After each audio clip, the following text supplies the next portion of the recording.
কথাগুলো না খারাপ লাগতেই পারে, কিন্তু এটাই বাস্তব, জানো তো। গিরগিটি রং দেখে রং পাল্টায়, কিন্তু মানুষের কিন্তু রং পাল্টাতে না কোনো রং লাগে না। যখন তখন নিজের ইচ্ছা খুশি তার রং পাল্টাতেই পারে।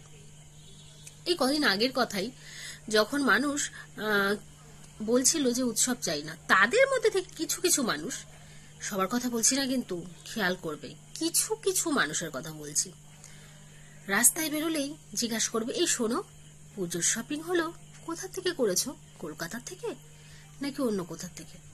এই সিলেদার্সে গেছিলে, কেমন লাইন পড়েছে বলো তো? আমি গেছিলাম, জানো তো, এত নাম্বারের জুতোটা না পাইনি। এই অনলাইন থেকে শপিং করেছো? এই তোমার ওই ড্রেসটা না দারুণ হয়েছে, আমাকে একটু লিঙ্কটা পাঠাবে গো।